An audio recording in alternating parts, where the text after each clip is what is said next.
जाट समाज में कुम्हार, इन सब के लिए राहुल गांधी जी जो हजारों वर्ष से नहीं मिला है वो देना चाहते हैं। रोका किसने है, ये बात गौर करिएगा। भारतीय जनता पार्टी ने 2 बार रोका। 90 में जब मंडल कमीशन की सिफारिश लागू करी गई, जिसमें 27% पिछड़ों का आरक्षण है, जिसमें गुर्जर का बेटा, सैनिक का बेटा, कुम्हार का बेटा, जिसको डॉक्टर, इंजीनियर, IAS, PCS बनने का मौका मिल रहा था, उसका विरोध आडवाणी जी ने रथ यात्रा से किया कि नहीं किया, ये बताइए आप लोग। तो पिछड़ों का सबसे बड़ा दुश्मन कौन हुआ? भारतीय जनता पार्टी। 2006 में जब अर्जुन सिंह जी कांग्रेस के मंत्री थे तो उन्होंने डॉक्टरी और इंजीनियरिंग में गुर्जर के बेटे के लिए, सैनिक के बेटे के लिए, कोली के बेटे के लिए, या जितनी पिछड़ी जातियां हैं, माली के लिए आरक्षण किया, तो उसका भी विरोध भारतीय जनता पार्टी ने ही किया था। अब जाति जनगणना बिहार में हो गई। अब हर जातियों के गिनती बाहर निकल के आ गया।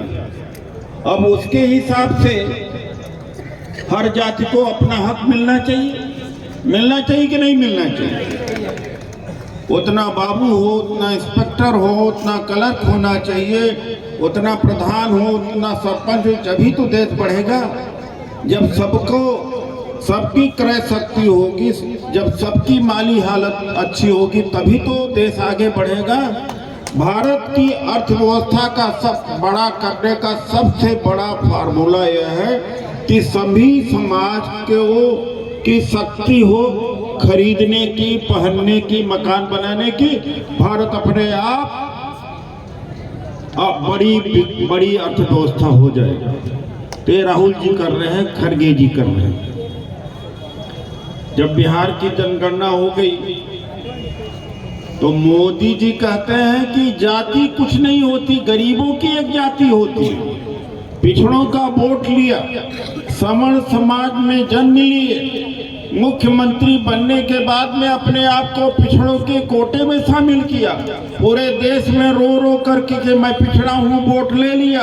और जब पिछड़ों के अधिकार देने की बात आई तो कहा कि अब तो जातियां होती नहीं, केवल गरीब और अमीर होते। ये बड़े बेईमान लोग हैं, झूठे लोग हैं, मक्कार लोग हैं। पिछड़ों के लिए और दलितों के लिए खास तौर से मैंने सुना यहाँ एक उम्मीदवार है शेड्यूल कास्ट का।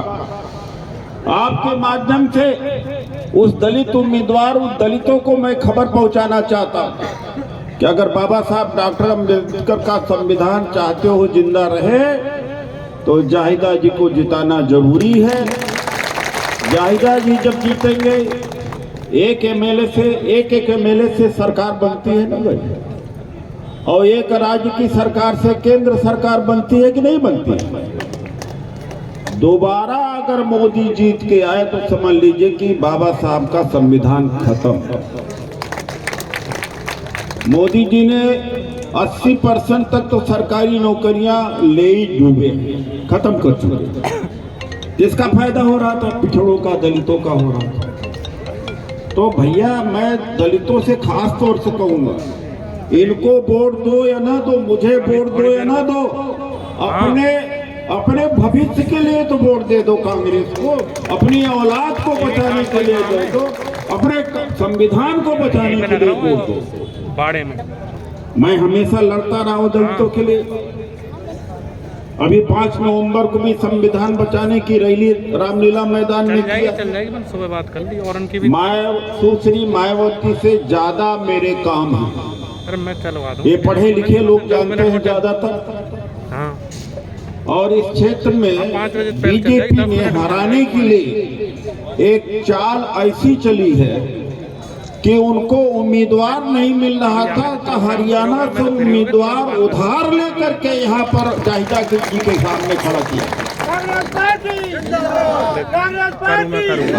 मैं उन दलितों को आपसे आपके माध्यम से